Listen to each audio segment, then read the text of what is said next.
Listen, what? It's okay, it's me. Your better looking twin. Oh, that's debatable.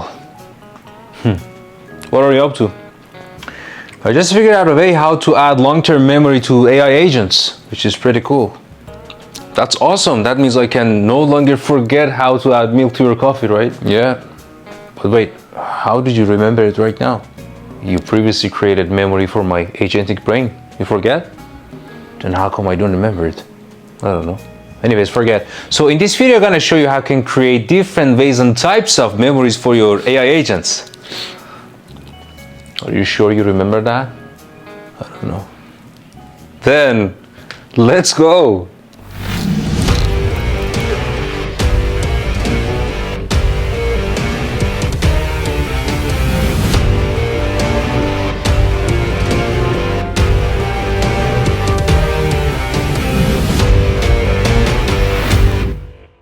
Before we start, make sure you subscribe and hit the bell icon so you will get notified for the next video. Thank you. Alright, so firstly let's start with what are different type of memories that we can define and create for our AI agents and how we need to decide which one we need to take, and by the end of the video I'm going to show you a quick overview of a code that show you in action how you can create that. But before I start about the first type of memory which is shown on my screen, semantic memory, I want to tell you that memory is all about what your agent is supposed to do, how it is supposed to access to a memory, and what it is going to do after retrieving the memory. So if you answer these questions for your AI agents, then you will be able to define what type of memory you need, and then how you can create and execute that properly, which we're going to show you. So the first one is semantic memory. This one has a lot of overlap with RAG, or retrieval augmented generation. So technically, when you have some facts or domain knowledge that are not necessarily a knowledge of the model, and you need to retrieve that or keep them as a fact that they don't necessarily change or evolve that much, then you're talking about semantic memory. Let's say you want to create a personalized solution or application for your user using generative AI, and you have some user preferences. You need to keep that as a fact to make it accessible for agent to know who is MG. So the identity of me will never potentially change that much. And this is the type of semantic memory we're talking about. And we collect that when we create that as a profile storage or collection storage. The other type that we're gonna discuss here is episodic memory. So this is similar to semantic, but the difference here is we are talking about a portion of a past experience or previous knowledge that has the beginning and an end, and we use it as a memory, as more context to give it our agent. Let me make you a couple of examples. Few shot example, the one that you add a couple of examples to the prompt, is a type of episodic memory. You have some facts or some specific examples of an input and output that you call it of a past experience, that how the model is supposed to answer to the given prompt. This is an episodic memory. Or let's say you have a chatbot, you had a conversation with the chatbot and your user, and you can have the summary of that conversation as an episodic memory because that chatbot has a beginning and an end. So it's an episode that you have collected and stored as a memory, so you can retrieve it back to give access to your AI agent. And the next one is, and the last one, procedural memory. This is actually pretty interesting. This is the one that you want to create an interactive memory for your AI agent, that you keep adding, removing, or deleting or updating the prompt as your agent is working. For example, you're having again a chatbot that is an agent that interact with the user, do some actions and stuff, and at the middle of these interactions, it understands that, okay, I need to update the memory about MG because I just realized that he doesn't like this or that. So sort of an adaptive behaviors that you're learning, or some patterns, or again some core personality that you're observing interactively from your agent by the end user or whatever that it's doing. This is called procedural memory, and when you grab this, you are going to update your prompts or update your meta prompts. If next time you want to respond to the user by a request to an agent, the prompt that you were using 10 minutes ago is now different, because you just updated that with this procedural memory that is observing that adaptive behavior. So long story short, to wrap this up before we dive into the code, if you want to decide what you need to create as a memory, you need to tell, first of all, what you are going to store. Are you going to store some facts or knowledge, or some past interactions, or some adaptive behavior that is evolving? So for facts or knowledge, you go with semantic memory. This is good when you have some info need to persist, some facts that are user specific and the knowledge isn't in the trained model. If you want to store some past interactions, you're going to go with episodic memory, which is the one that learn from experience, and you use it when you need to learn from experience, and you need context from past.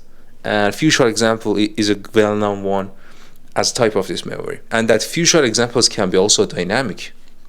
And lastly, if you want to store some adaptive behavior, go with procedural memory, and this one is good when you have some behavior that is evolving and you need to store them, some user feedback that is adapting itself as it moves forward, and if you want to make some adaptive personalization solution, then this is a good one. But now the next question is, okay, what are different ways that I can store stuff to memory? I was actually checking LangChain, and they just announced something called LangMem. It's a new SDK that lets you create and store memories for agents, and I captured that from the article. They're talking about two approaches. One is called in the hot path or in the background. So in the hot path, this is like that procedural memory. You ask a question, and before the chatbot or agent respond to you or make any action, it goes back and see if I need to update the memory or not. Did I discover something new about MG right now or not? Do I need to delete some stuff that I know about MG because MG is changing, the behavior is adaptive, right? But in the background, you have that back and forth interaction with the chatbot or agent, and later on, you update the memory as needed. So let me show you a quick example of how we can implement this. I actually tested around the code in Google Colab. Feel free to run any Pythonic environment that you have. Obviously, I need to install LangMem. That's actually the SDK I just told you about from LangChain that lets you create even long-term memory for your AI agents. And then you need to go with your choice of language model, up to you. I added the keys and then removed that before I recorded the video after I executed the code.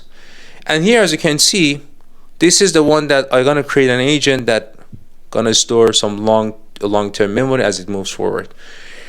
I need to first create a memory, and for creating memory we need to provide also an embedding model for semantic stuff. And then here I'm creating an agent with memory capabilities, because under defining this agent with the model of that agent, I am specifying the tools, and the tool here is a memory. So I have one for managing and the one for searching. So the agent can manage the memory and also can search the memory as needed. And then here, as you can see, I am telling to the agent that remember that I prefer dark mode. So it's a fact about me. And now next time when I ask what are my lighting preferences, I'm expecting that it remember I told that before. And as you can see, these are not relevant. I'm just evoking agent. Don't think about this is a whole just one prompt that okay, it goes to one prompt. Of course it knows this is dark mode my preference.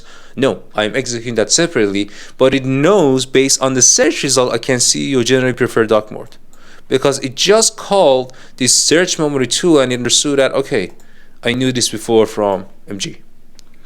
Now that hot path that I showed you, we can also have this sort of interactive.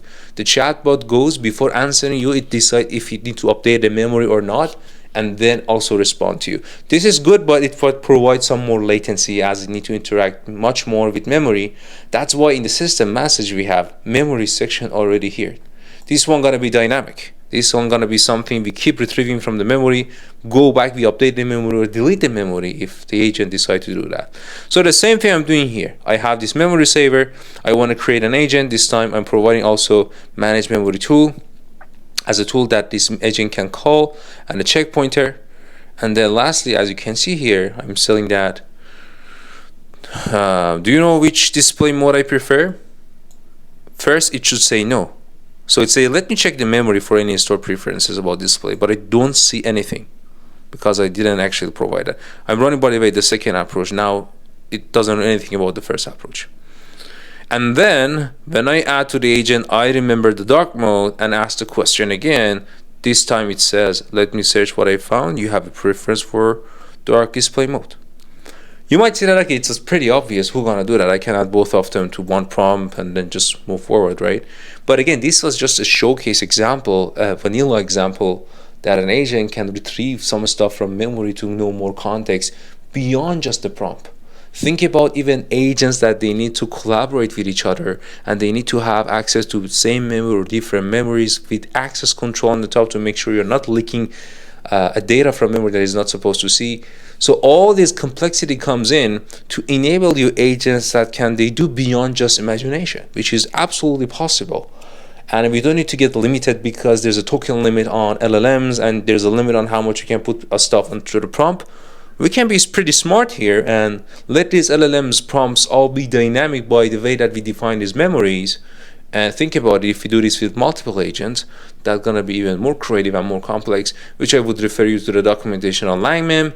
And I'll add the link of this code and the LangMem documentation to the Discord channel, which is in the video description below. Go to the channel, there's a reference section, you click on it, you will see access to the documentation and the code.